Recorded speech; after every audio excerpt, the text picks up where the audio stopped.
Hi family, ತುಂಬಾ ಜನ ನಂಗೆ ಮೆಸೇಜ್ ಮಾಡಿ ನಿಮ್ಮ ಹೇರ್ ಕೇರ್ ರೊಟೀನ್ ಹೇಗಿರುತ್ತೆ, ಹಾಗೆ ಯಾವ ಆಯಿಲ್ ಯೂಸ್ ಮಾಡ್ತೀರಾ ಅಂತ ಕೇಳ್ತಾ ಇದ್ರು. ಹಾಗಾಗಿ ವಿಡಿಯೋ ಮಾಡ್ತಾ ಇದ್ದೀನಿ. ಹೇರ್ ಆಯಿಲ್‌ನ ನಾನೇ ಮನೇಲಿ ಪ್ರಿಪೇರ್ ಮಾಡ್ಕೊತಾ ಇದ್ದೀನಿ. ಸೊ ಇಲ್ಲಿ ನಾನು ಕೊಬ್ಬರಿ ಎಣ್ಣೆ ತಗೊಂಡಿದ್ದೀನಿ. ಇದು ಯಾವುದೇ ಬ್ರ್ಯಾಂಡ್ ಅಲ್ಲ. ನಾನು ನಾರ್ಮಲ್ ಆಗಿ ಗಾಣದಲ್ಲಿ ಹಾಕ್ತಾರಲ್ಲ ಅಲ್ಲಿಂದ ತಗೊಂಡ್ ಬಂದಿರೋದು. ಹಾಗೆ ಅದಕ್ಕೆ ಒಂದ್ ಸ್ವಲ್ಪ ಕರ್ಬೇವಿನ ಸೊಪ್ಪು ಮತ್ತೆ 2 ವಿಳ್ಯದೆಲೆ, ಹಾಗೆ ಆಲೋವೆರಾ ಬರುತ್ತಲ್ಲ ಅದನ್ನ ಹಾಗೆ ಕಟ್ ಮಾಡಿ ವಾಶ್ ಮಾಡಿ ಹಾಕಿದ್ದೀನಿ. ಅದ್ರ ಜೊತೆಗೆ ಇಲ್ಲಿ ನಾನು ಡ್ರೈಡ್ ರೋಸ್‌ಮೆರಿ ತಗೊಂಡಿದ್ದೀನಿ. ನಿಮ್ಮ ಹತ್ರ ಫ್ರೆಶ್ ಇದ್ರೆ ಅದನ್ನು ಯೂಸ್ ಮಾಡ್ಕೋಬಹುದು. ಹಾಗೆ ಮೆಂತ್ಯ ಕಾಳು, ಇದನ್ನೆಲ್ಲಾನು ಒಂದು 10 ನಿಮಿಷ ಚೆನ್ನಾಗಿ ಆಯಿಲಲ್ಲಿ ಈ ತರ ಬಾಯ್ಲ್ ಮಾಡ್ಬಿಟ್ಟು ಅದನ್ನ ಕ್ಲೋಸ್ ಮಾಡಿ ಓವರ್ ನೈಟ್ ಹಾಗೆ ಬಿಟ್ಬಿಡ್ಬೇಕು.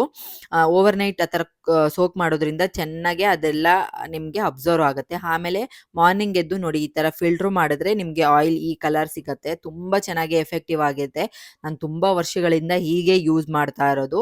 ಸಖತ್ತಾಗಿರುತ್ತೆ ರಿಸಲ್ಟು. ನನ್ನ ಹೇರ್ ಆಯಿಲ್ ಹೀಗೆ ನಾನು ಮನೇಲೇನೆ ಪ್ರಿಪೇರ್ ಮಾಡ್ಕೊಂತೀನಿ. ಹಾಗೆ ಒಂದು 3-4 ಮಂತ್ಸ್ ಇಂದನೂ ನಾನು ರೋಸ್‌ಮೆರಿ ವಾಟರ್‌ನ ಯೂಸ್ ಮಾಡ್ತಾ ಇದ್ದೀನಿ. ಅದಕ್ಕೆ ಮೆಂತ್ಯ ಕಾಳು ಮತ್ತೆ ರೋಸ್‌ಮೆರಿನ ಚೆನ್ನಾಗಿ ಕುದಿಸ್ಬಿಟ್ಟು ನೋಡಿ ಈ ತರ ಸ್ಪ್ರೇ ಬಾಟಲಲ್ಲಿ ಹಾಕಿ ಇಟ್ಕೊಂತೀನಿ. ಸೊ ಈ ವಿಡಿಯೋ ಯೂಸ್‌ಫುಲ್ ಆಗಿದ್ರೆ ನನ್ನ ಪೇಜ್‌ನ ಫಾಲೋ ಮಾಡಿ. Thank you so much.